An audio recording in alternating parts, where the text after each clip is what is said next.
taking care of the washing machine. So the many tasks are there. I'll go in detail of each and everything. Okay, I'm just giving like how this role was evaluated and from the beginning. Okay, so initially this work used to be done by a developer. Okay, so we don't have any team called a DevOps or build team or deployment team or something like that, or a CM team.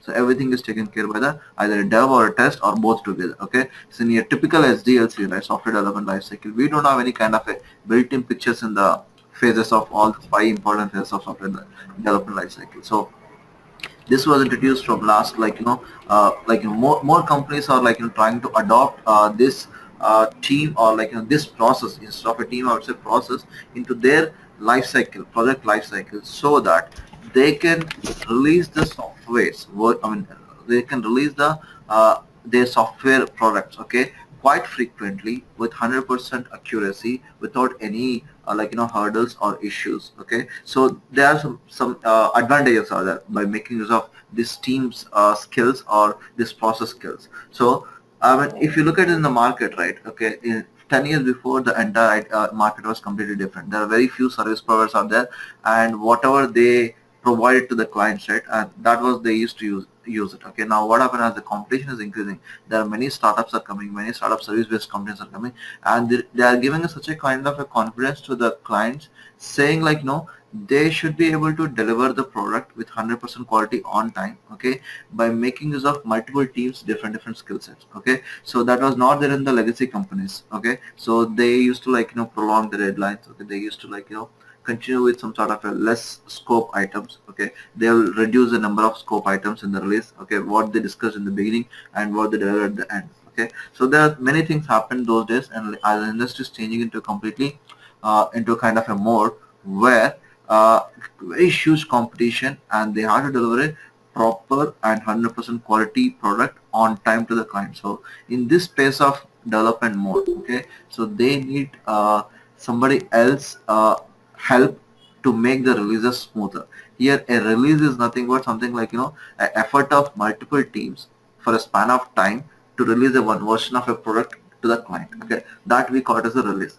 So everybody coordinates and cooperates and works together to deliver a product to the end client or customer or yourself itself to the live environment. Okay, so that we call it as a release. Now this again divided into multiple parts. Okay, when you say this domain, right, it's not few companies what they do it, they have a dedicated build team, they have a dedicated deployment team, they have a dedicated SCM team. Okay, in few companies they keep all together into one team. Okay, in few companies they call this team as a DevOps team, in few companies they call this team as a build and deployment team. Okay, and configuration management. So people still at this point of time also, they don't have a standardized name for this team, they just call with the different names based on the task which they provided. Okay, so I just want to walk you through with one simple example to explain about how it is evaluated. Okay, so take an example, one of the service provider is there, service provider a company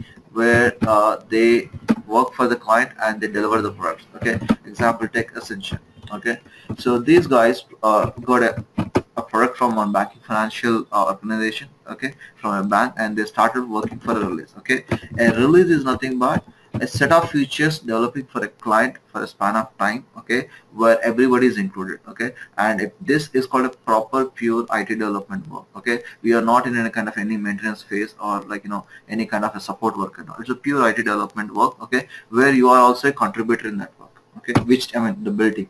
So earlier days, right, okay, we used to have only these teams. First was like RE, requirement analysis, where your BS will be working and the architecture team will be working in the design level, and in the development mode, your project developer, I mean your friends in the development area, Java, .NET, C, C++, when who's are doing the coding, right, they comes under this, and QA is the phase where you can find your testing friends. Okay, and again there's a big ocean of domain in the testing. There are multiple types of testings out there. Okay, and ultimately the production where your support engineers or your applications or experts will be working there. Okay, your middleware engineers and all. So this is the typical life cycle of any application. You might be already aware of this phase and all, but I just wanted to explain you one more time, where I just wanted to fit this role in this SDLC. Okay, so now this was a proper sequence of the how IT product releases in a span of time in earlier days, 10 years before and all. Okay, so later what happened, like, I'm going to take one example. Okay,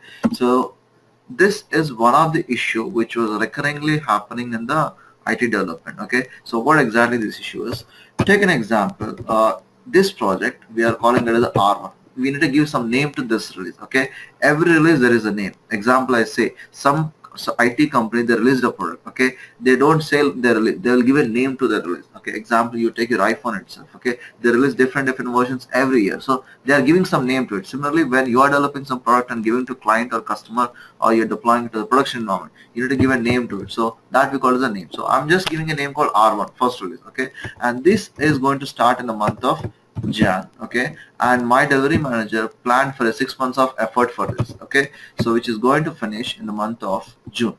Okay, so June 30th is the deadline for this application. Okay, and the delivery manager not only decides the time, and he plans the entire release, and he allocates the time for each and every team. Okay, as I told you in the beginning of the project, mostly your business management teams will be working. Okay, so for a requirement analysis. Okay, and they spend a little amount of time, 2 to 3 weeks, to complete the requirement by sitting with the client and all, and they sign off the requirements document, and that will be given to your architecture team. Okay, which is design team.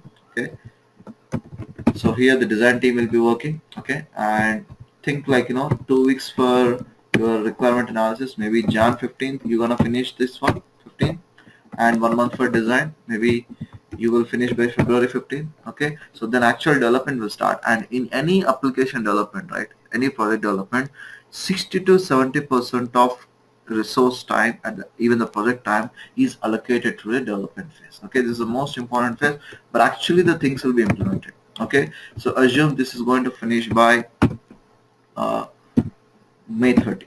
Okay, so till May 30 they are doing the development.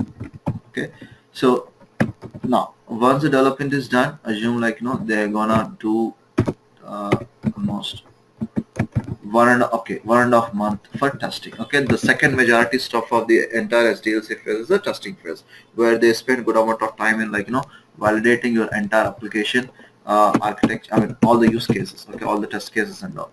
So now think the time June 15th. Okay, and they provide some sort of 15 days of time for your production. Okay, so by June 30 you will be finishing your production. Okay, this is for the last phase, production phase.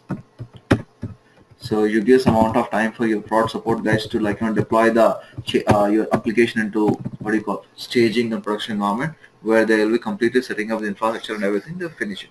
So this was a plan prepared by a delivery manager, who is the responsible guy to deliver this product to the end user, who is the client or customer, whoever it is. Okay, so this was a plan which he made it. Okay, and every team is taking the contribution towards their as per their time interval and all, they're working fine. Okay, this was a process typically every company follows it. Okay, only thing is tidbit changes in their process life cycle. Okay, they give more amount time for sometimes for QA, sometimes for dev, sometimes for some other environment. Okay, some other team. Okay, but ultimately this is generic template everybody uses. Now why I'm trying to explain this is, see, before this team comes into the picture of entire industry or in the IT development, right? So the entire team, here team nothing but not a development team, entire project team. Okay, all together. So they are facing some recurrent issues. Okay, among them, one of the most important issues is the code integration issue. Okay, so what exactly this code integration is? Okay, see, they didn't find much issues in delivering the documents for requirement sign off, at the same time design, at the same time for testing, and also in the production. Even testing they found some issues and all, but we are not there to solve those problems. Okay, but I told you 70% of time is allocated, 60 to 70 allocated for development. If there is any issue in the development, okay, the impact on the entire project deliverables is more. Okay, because they are the guys who are consuming more time, and if there is an impact or issue over there, right, of course the impact on the entire deliverables will be more. If something goes wrong in this phase, right, okay, and due to that if you postpone the date of your what do you call the release, okay, that will impact the customer business. Okay, so this shouldn't be the case. Actually, the customer will never happy if you don't deliver the things on time. Okay, because he will be having his own plans to for his customers, right? So now what I'm trying to explain is our most of the concentration is the development phase. Okay. So what exactly is going on the development phase and what are all the issues people are recurrently facing, okay, 10 years or 15 years before when they're doing the development. Okay. So among them, the topmost one is the code integration issue. Okay. So what exactly this issue is, okay, how the development team works in detail. Okay, that's what I want to explain you. Think like, there is a development team, okay, project development team. Under him, like, there are multiple modules are there. Okay, a project is not a single developer written code. It's a kind of like, different teams involving in it. Okay, and the project manager is the guy who coordinates between all these teams. Assume there are uh, almost like, 20 modules are there, guys. Okay, in the same project. Okay, and each module is handled by multiple teams. Okay, so there is a SC software engineer. Okay, and another SC, and under him there is an ASC. Okay, so this is one team, one module team. Similarly, like, M2 will also be having one team, M3 will also be having one more team. Okay, so everybody having their own teams, and all together a project manager is the guy who coordinates with all the modules, and he makes a project kind of like, integrate. He makes every module developer or lead to, like, coordinate between themselves and make a running product. Okay, a running application to the testers who can test it for the next phase. Okay, so what is happening, like, people are doing the work from the day one. Okay, and they're very good at their work and they started working. M1 is started. Okay, and M1 people are working independently. Similarly, like, M2 started their working, M3 started their working independently. So at certain time, right, what happened, M20 is also started their working. But at the end of the development phase, right, you have to integrate M1 to 20, all of them. Okay, because you cannot give bits and pieces to the testing to test it. Okay, assume this is a banking financial application. Okay, take M1 is your deposits, this is your withdrawals, this is your balance checking, this is your credit card, this is your loans and all. So there are multiple things. Okay, you cannot give only, like, deposits to your tester to test it. He needs a running entire system. Okay, so ultimately when you're giving an application to the tester, right, you have to, like, integrate everything and give it to him. So what is happening here in this 4 months of time, right? None of the development teams, like any of the module teams, they are not, like, contributing their code, like, they are not working together to, like, test their integrated code. Okay, integrated nothing but they are individually assuming, like, the counterpart module is doing something and they are to, like, they coded by assumptions, but actually they didn't use the counterpart team's code. Okay, so that's how people are working. At the end of this state, right, okay, at the time of, like, your integration on May 29th, okay, they're supposed to integrate it here. Okay, so at the time of the integration, so what is happening, they found n number of bugs. Okay, n number of bugs is nothing but these are the code integration bugs. Okay, nothing but they may find some, like, some tactical or semantical issues. Okay, or some, like, mismatching of functionalities or so many compilation bugs and all. They can find anything. I'm not specific to a compilation dog, there can be anything. I'm generically giving a word called code integration issues. So they found some n number of bugs. Okay, and tomorrow May 30, I mean June May 30th, I have to give this integration environment, a running environment, to my testing team. Okay, and we are not ready now as a development team. All we together. Okay, we are good at module team level, but when it comes to, like, integration point of the code, we are not good. Okay, we are, like, facing a number of issues. So now the project manager is the guy who wants to take a call or take a decision, like, what you are supposed to do now. He cannot proceed further until unless these bugs are fixed. Okay, so who can fix it? Of course, the developer teams again. Okay, now he needs to depend on all these modules. Now what the project manager is asking, calling everybody for a meet. Okay, and asking, like, guys, there are some n number of bugs, say, like, n is 1,000 bugs. Okay, 1,000 bugs are there. Okay, so how are you gonna fix it and how much time you need, what are the efforts you require? So he's asking for estimations from all the teams. Okay, all the module development teams. Now everybody together, they say, like, all to fix all these 1,000 bugs from all of us team, we need at least, like, 15 days of time. Okay, 15 days efforts we required. Now the project manager don't have any choice, he have to give the time. Okay, now assume he provide the 15 days time and they spent till June 15th. Okay, June 15th they worked on the bugs and they fixed it and they gave a running environment on the June 16th the QA team. Okay, now when it comes to the QA team, right, what is happening, they used to have 45 days of time earlier. Okay, 45 days to do the all the test cases testing. Okay, now what is happening, due to the development guys issues, okay, they cannot start testing on time and they got the build, I mean the running environment 15 days later, and they have to finish their entire test cases, okay, in 30 days instead of 45, 30 days. and the QA team is raising a concern to the project manager, saying like, we cannot finish all the test cases in different environment. Like, again, the testing have a subparts. Okay, if you go into the granular level of the calendar of this phase, right? In testing itself, you will be having a manual, automated, regression. Okay, there might be multiple testings are there, performance testing. Okay, so in this 30 days, we cannot complete all these testings and all. Okay, we need whatever the dedicated time you allocate in the beginning of planning of your project, right? So that's what they're looking, and the project manager cannot, like, give more time over there. Now even the QA team cannot afford 30 days, they need 45 days. Assume they'll spend 45 days. Okay, so if they are taking 45 days of time to test entire test cases, okay, it was a June 30th, okay, which is actually release date. In a 1 day time, like, in 1 day they cannot give it to production team to, like, deploy into production, because they should the prod team should have time to, like, deploy into their backup environment, like staging environment. Okay, and they have to test it thoroughly, and they have to take care of the production downtime. So they will be having their own planning and all. And for that, you are provided the 15 days time. Now you're asking them to deploy it in 1 day, which is quite impossible for them. And that's how you prolong your release to July 15th.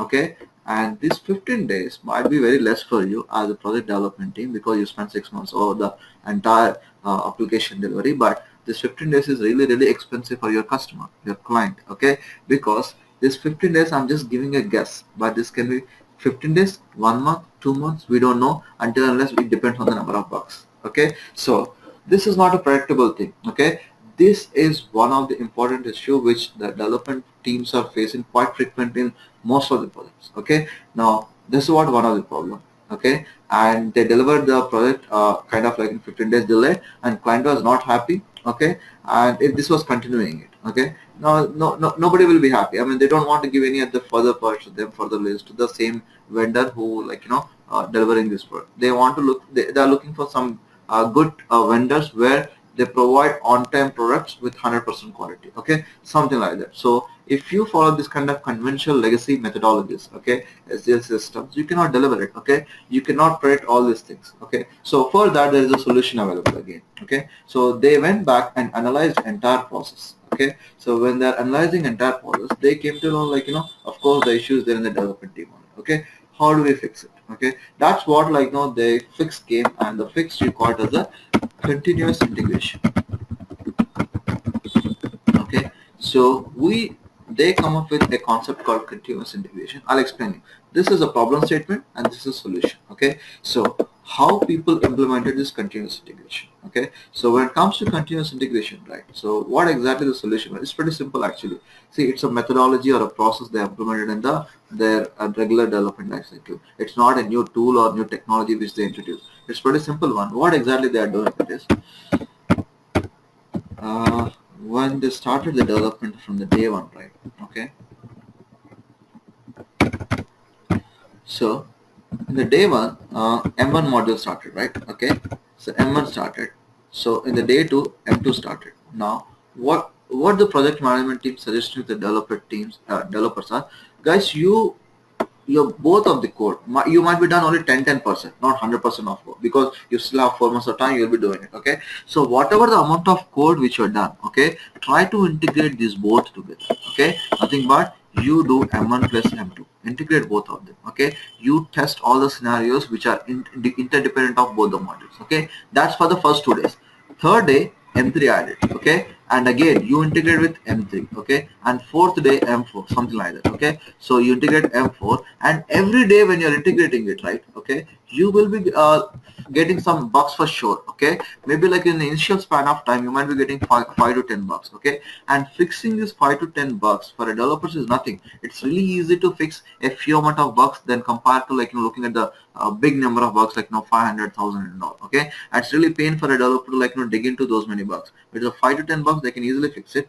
And as a management point of view, okay, as per management point of view, you have to put a policy in front of a developer saying every developer, okay, first thing in the morning, okay, first thing in the morning for 1 or 2 hours, okay, spend on fixing integration issues. Okay, then rest of your 7 hours or 6 hours, okay, 6 to 7 hours spend on further feature development. Okay, feature development. So this was the policy which you need to introduce, okay, in your development team. It's not a policy, it's a kind of a discipline you're getting into your team, so that, okay, what will happen, if you're integrating the code every day with all the modules, okay, they work together, okay, all the teams, they know what are the issues, okay, they talk together and they see how they are talking, like, in the similar way the code will also talk to them, okay, something like, they're assuming something like, the other team is doing something. So there is no gaps here when you're like,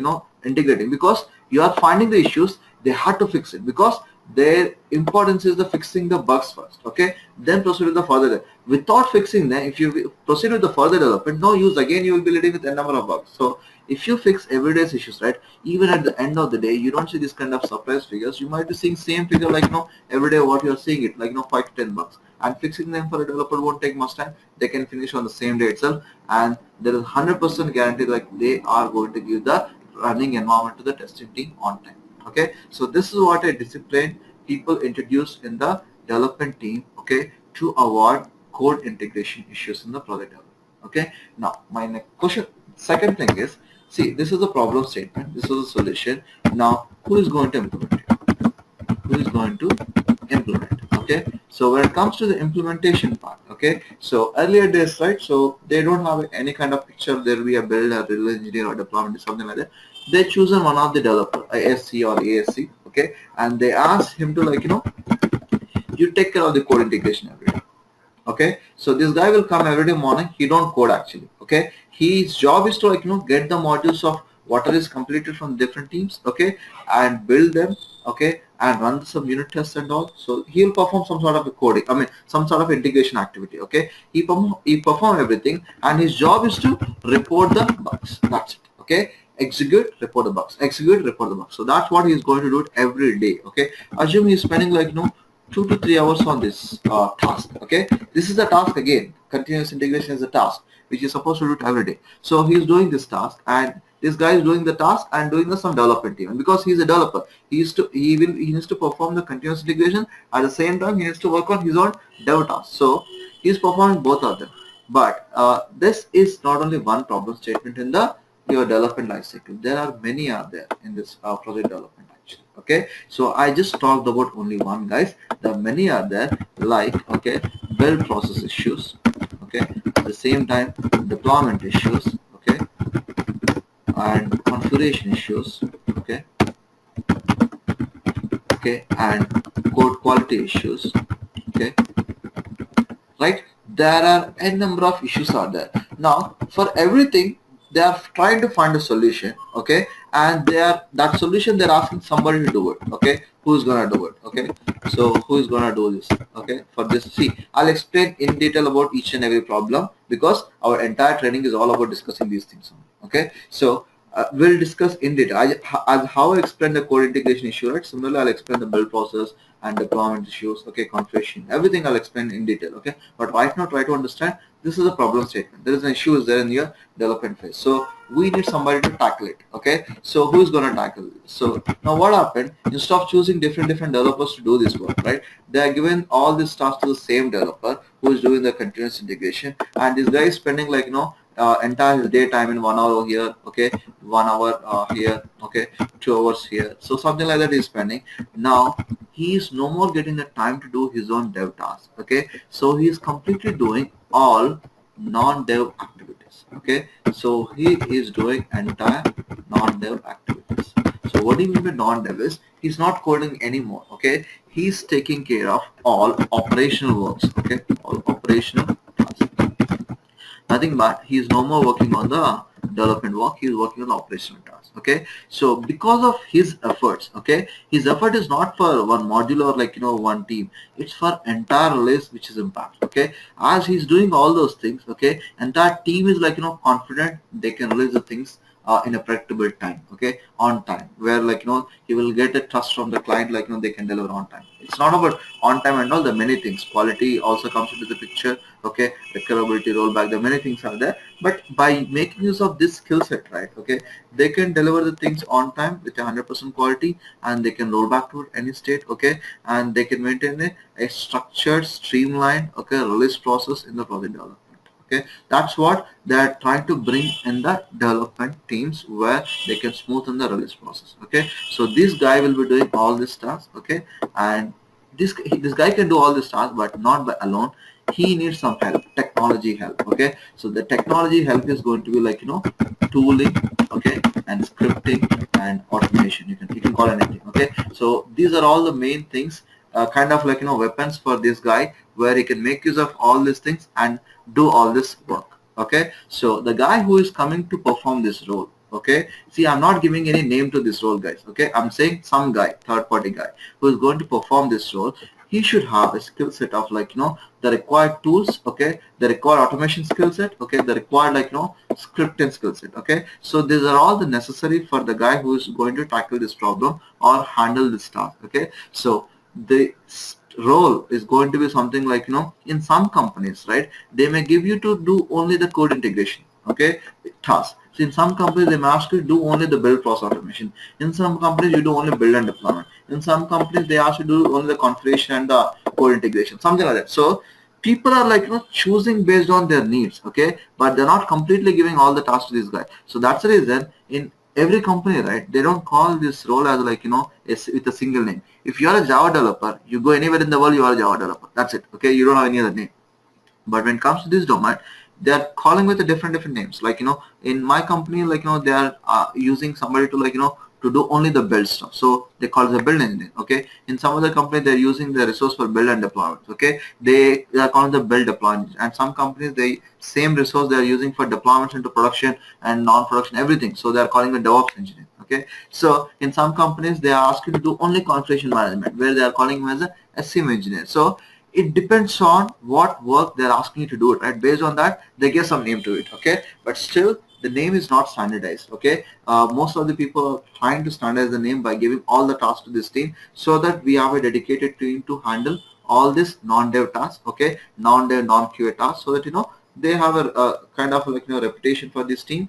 And now the kind of discipline introducing this team in the project development is becoming mandatory in the industry. Okay, every team who's like, starting a project, and even the client is also expecting, if he's giving a project to the vendor, right, okay, they are signing the document before. I mean, they are looking into the entire the team structure, the resources.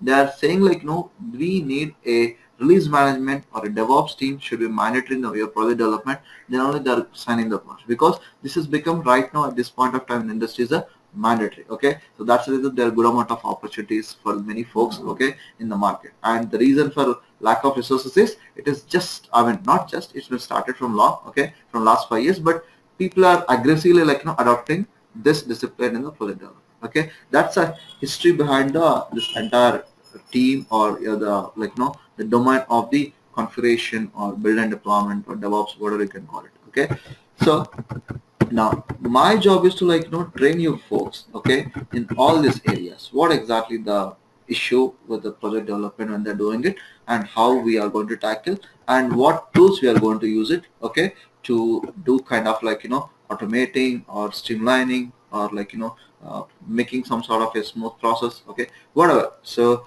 all those things which we are going to do it as part of this training. Okay, so for that my main concentration is like, make you good, self-sufficient enough to like, learn these tools and scripting and automation things. Okay, and you should be good equipped with all these things, so that you can face any kind of like, task which you get it in your organizations. Okay, you should be able to tackle it and you should be able to do it. Okay, that's what my main concentration was here. Okay, so let's see what exactly we're gonna learn now. Now I explained about entire history behind it, okay, how it started and all. Now let's see what exactly we're gonna work, okay, as part of this domain. Okay, what I will do it, I'll list down one by one. Okay, like I said, you will be working on continuous integration. Okay,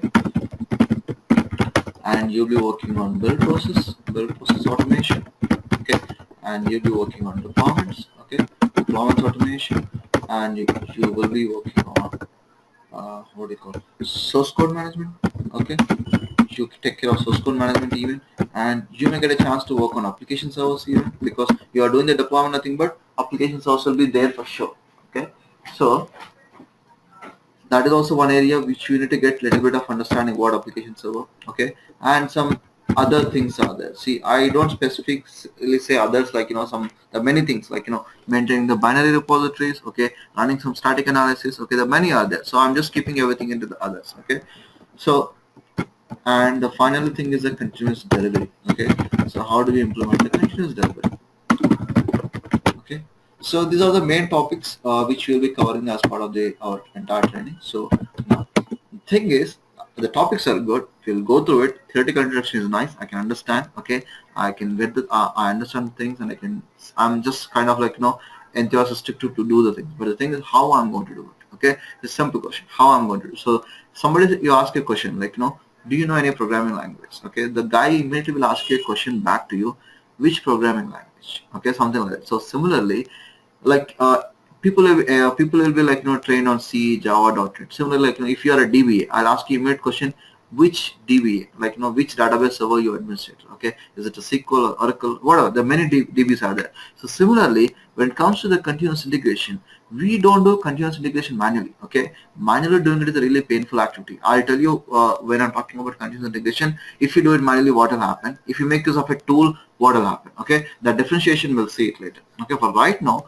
to implement the continuous integration, we need a help of like some tool. Okay, there are n number of tools available in the market. Okay, I'm just giving few of them. Cruise control. Okay, Hudson is one, and Jenkins is one. Okay, and TeamCity. Okay, and IBM Belforce. Right, see, this list is very big, guys. I'm not writing all of them. If you really want to know about all the tools and all, type this keyword in the Google. Okay, you will get the first Wikipedia page. You can find all the tools there. You can just have a look at that. Okay, so these are all the tools available in the market, and these are the very popular tools. Okay, what I mentioned here to perform the continuous integration. Okay, and next thing is build process automation. So this is one of the major area where people are looking, the guys who can do some sort of automation to their building the product. Okay, because nowadays a product is not a single entity, there are multiple entities, multiple modules are there. Okay, if you ask the developers to automate, he won't be giving much concentration on the automation section. He always like thinks from a developer point of view, like he always works in IDA. He know how to do the builds and applying them in his machine only, but he don't think about in a kind of environment point of view. So your job is to like think in environment point of view, how you can automate the thing. So again, when it comes to build process automation, there is a small dependency here. Okay, where technology, the platform is important. See, are you working on Java projects? Okay, or are you working on .NET applications? Okay, something like that. So based on that, you have to choose the system. Okay, or are you working on the C++? Okay, or C++. These are the major things in the market, the development environment. Other than this, you don't find many more actually. Okay, so most of 60 to 70% of parts are there in the Java one, 70 to 80%. Okay, remaining in the rest of the technology will take care. So here to automate your Java build process, the very conventional old tool is the and apart from that, the Maven is also there.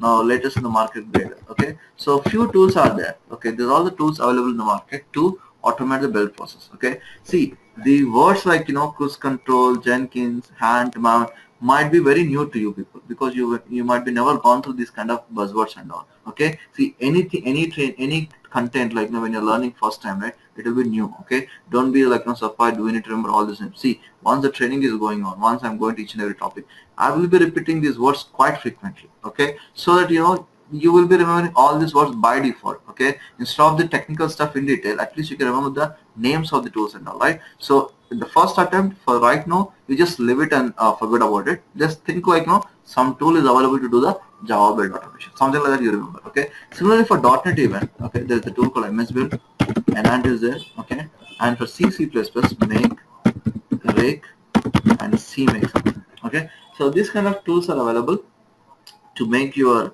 build process automation. Now people are expecting you to be expertise over there. Okay, now similarly for deployment automation, I will give you the problem statement and the solution, everything later when I start the topic. For right now, for build process and deployment, all these things, I'll just mention the tools names. Okay, so that you'll get an idea. Okay, this is what we are going to learn for next 1 month and all. Okay, for right now, I'm just giving the kind of a content what I'm going to cover. Okay, so deployment automation. Okay, when it comes to deployment, right, see, if you wanted to do the deployments, first you should be equipped enough with your operating system, server operating system, especially server operating system. Okay, and my concentration was okay, with respect to the Java technology only. Okay, I'm not concentrating on any other technology. Okay, even the continuous integration, build process, deployments, everything is Java technology. Okay, and if you go into the market, you see where exactly the Java applications are hosted. Okay, most of the Java applications are hosted on the Unix or Linux flavored operating systems. Okay, so to go ahead with this training, right? Okay, Linux or Unix knowledge is mandatory. Without knowing the Linux, you cannot proceed at all. That's the reason, okay, as a prerequisite for this domain, right? The guy who's pursuing this training, he must and should know the Linux. Okay, that doesn't mean I'm asking you to go and learn the Linux and come back. I will train you, these guys. Don't worry about it. Okay, so my first topic itself is the Linux. I need to train you folks on the Linux first, then I'll proceed. Okay, if you already heard the Linux, it's well and good. Okay, just listen one more time. I will not go in detail every command. I explain it. I'll just brush up through a couple of hours. That's it. Okay, so that you will get a flavor of what you're working over there. Okay, so that's most important. Okay, and next thing is how I'm going to perform deployment automation. Okay, so here you will be learning some sort of scripting. Okay, so this scripting is really important to automate your deployments and all. So you can learn any scripting. Multiple scriptings are available, but as we are working on the Linux operating system, most of the people are expecting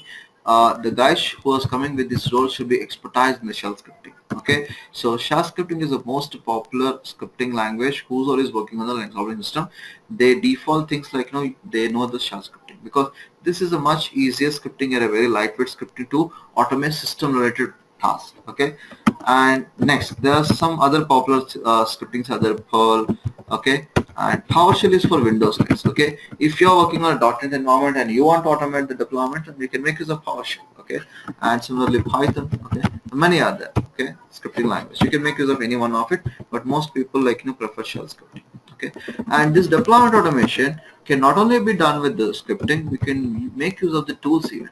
Okay, see, there are some good tools out there in the market right now. There's a very they become very popular in the market. Okay, people call them as the DevOps tools. Okay, kind of deployment automation tools, so where you can do the deployments by writing some code. Okay, so that code is specific to that tool. So there are some tools like ops code chef, okay, and puppet and rundeck, okay, and docker, something like this. Docker is a container technology. Okay, so these are the tools guys, not a scripting language. So you have to install the tool and configure them and you to deploy them. So the deployment automation can be either done with scripting or done with the tool. Okay, it's up to you how you wanted to deal it. Okay, then I'll explain it in detail, where you will be using scripting, where you will be using the tooling and all in detail when you start the deployment automation. Okay, so now let's come to the source code management. This is another area. Actually, the source code management stuff is handled by the infrastructure teams, ITS teams. Okay, whoever provides your systems, laptops,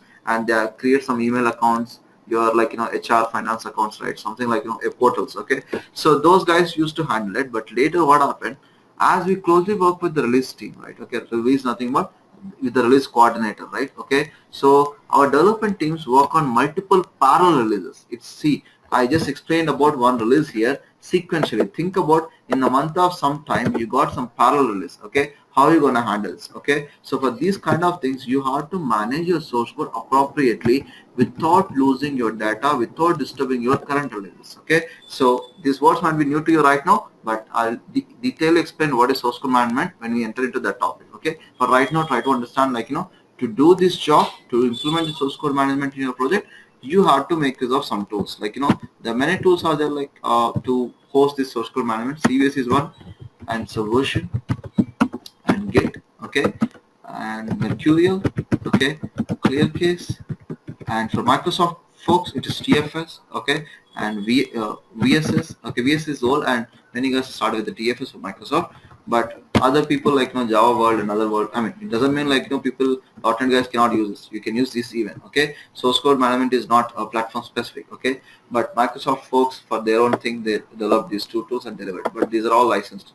Whatever the Microsoft guys use is a licensed tool. Okay, so some tools are available, and the people, the industry is expecting the guy who's coming with his skill set, right? He should know some sort of a knowledge on the source code management so that he can take care of their code even, okay, and they can administrate and they can apply the best practices on the source code, okay. So that also will be learning. Application servers, as usual, if you're working the deployments, right, you don't blindly deploy an OS actually, okay. You will be having an application or a web server, okay, to host your application and serve the things, okay, especially for the web applications and web services and all. This application server is a mandatory thing, okay. So you should have a little bit of, see, I'm not expecting you expertise knowledge on the application server, because we never gonna do kind of like, administration of the application servers and all. That is the job of like, production team, the L2, L1, L3 teams and all. Their job to like, keep an eye on the production servers and monitor the threshold levels and the performance of app servers and also. For our point of view, the job is like, set up an app server, deploy an application, start the services, configure it, something like that, okay. So there are many applications also in the market, okay. The most popular one is Apache Tomcat, okay, and the JBoss, and few proprietary tools are there, enterprise tools like, WebLogic and Sphere, okay, something like this. So IIS for, especially for .NET people, okay. So these are the app stores are there, and you should have at least one or two tools, applications or knowledge, okay, so that you can showcase yourself like, you even worked on applications, okay. Next, others, there are some tools like, static code analysis, okay, static code analysis and binary repository, okay, etc, etc. Some things you will be learning it. I'll explain it a little about them, okay. So now, what is continuous delivery, guys? This continuous delivery is a concept actually. It's a mix of all of them, okay. Once you go through everything, right, okay, see, continuous delivery is an end-to-end solution, okay, for a development product, okay, where something like, from a code commit, when a developer does a code commit, right, when he completes a code commit, okay, until the production deployment, okay, so the entire process is there, right.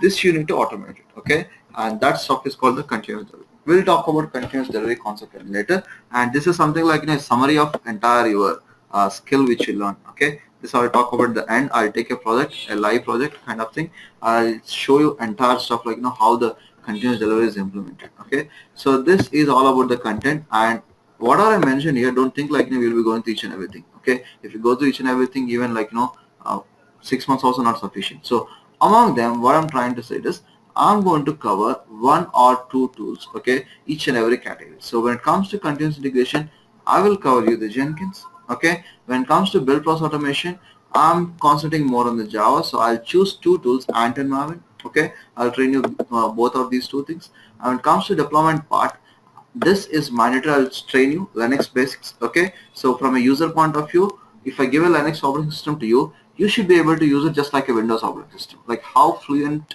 or how comfortable with your Windows, right? That's the kind of kind of hands-on I want in the Linux even. So that's the kind of a training I'll put with the Linux, okay. And when it comes to scripting part, I'll train you the shell scripting, of course, okay. And tooling part, I'll choose either Chef or Rundeck, okay, whichever the one feasible for us, okay. Most I'll go for Chef only, okay. So these things I'll train with the deployment automation. When it comes to source code management, I'll choose two tools. Subversion is a very old and few legacy companies are still using it, okay. And Git is a really nice one, and the modern technology, modern products, okay. The startups and all, they're using Git right now, and few guys are migrating from Subversion to Git even, okay. So these two things I'll be covering in the source code management section. When it comes to app server, it will be Apache Tomcat server, okay, which you'll be learning it, and I'll give you introduction about WebLogic as well, how to deploy an application and all, okay. And others, we'll be learning some tool called Sonar here, okay, and a Nexus tool for the binary repository, okay.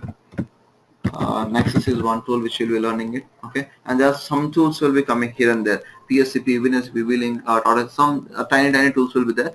We'll be learning ongoing, like, while things are going on, okay. Continuous delivery is a concept, guys. It's nothing like a tool and all. A chain of all about things, we'll make it as a one a pipeline, okay. And that pipeline according to the continuous delivery, okay. So this is all about the, like, the training content which I'm going to support you, okay. So guys, do you have any queries still here? All of you, Ashish, Prem, everybody in mute.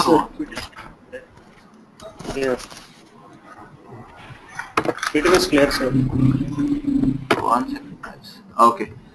So Kiran, how about you? Yeah, pretty much okay, but I'd like to know if the company that we're going to get recruited, they use some other tool. What do we do about that? Yeah, I understand. Say, Nice. Good question. when Good it comes question. to I'm security about to part. clarify that. Yeah. See, thing is, nobody Yeah, will get a proper matching toolset guy. Okay. See, what they expect is, yeah, if you worked on Jenkins, okay, if they are using TeamCity or mhm, Hudson, they don't deny you because you already worked on a similar tool. Okay, and the pretty much the look and feel and the functionality point of view, everything is same across all the tools, guys. Okay. Only thing is the UI and the look and feel. Okay, and the how you operate is little different. Okay, if you know one tool, right, learning other is a kind of a self-explanatory. You can learn by yourself by just looking at the official website documentation. Okay, that's how it will look like. See, if you don't even know even that tool, right, you don't even know the functionality of a CA system. Okay, so it will be tough for them to recruit you if you don't know any CA system. So that's the reason every area I'm covering one or two, so that you are finally fully equipped with your all the concepts. They look for the concepts main. Okay, whether you worked on a build process or not, whether you worked on a CA or not. Okay, they don't say specific to tools. That's the reason, right? In this domain, right, there are n number of tools. See, what I mentioned here, very few. You go to the Google and type in the Wikipedia, even for just for continuous integration, that 20 tools are there. More than 20 are there. Who is going to use all those 20 tools? Nobody will use it. Okay. In a company, if you go, they'll use only one tool for one area. They don't use multiple of them. It's a simple thing. A project is either developed in Java, .NET, or C, C++. They know nobody will develop a project in multiple languages. It's unnecessarily duplicate effort, right? Same thing. They'll use any one of it. yeah, Okay. And when you're going for a kind of a work, right, they are gonna use some tool like Ant, okay, and the maven. So they don't be surprised about it, because if you know one tool among this technology, you can learn the other things easily. Okay, so that's how people are not denied for if you know similar kind of tools. That's the reason I mention all of them. Otherwise, I could have mentioned only that tool and I will be training that only. Okay, so multiple things I mentioned because we'll be going through the popular tools, and I'll give some sort of introduction about others, these are the competitors and they're also doing the same job. Okay, and if somebody asks you, if you get an opportunity to work on this kind of environment, before going to the interview, just go to that website and look at some sort of syntax and all, and tell them, see, you didn't work on the tool actually, but you did a POC and I got a chance to look into the things, and you have to tell them it's pretty much similar to the tool which I worked on. Okay, and just implementing that is nothing like implementing in some other different language. Okay, so that's how we need to talk to the interviewers. And see, never be specific to a tools. Today Jenkins, tomorrow something else, after tomorrow something else. Always believe in the domain, not in the technology. Technology will be keep on changing. Okay, my portfolio will be keep on changing. Right now, for 6 months you are doing one contract. Here you use the Jenkins. Tomorrow next contract need not be Jenkins. That can be anything. Okay, so you should be comfortable enough. Okay, so only thing is, at least you should know one. Okay, that's important. Thanks, man. This is a kind of a demo which I want to give it. Okay.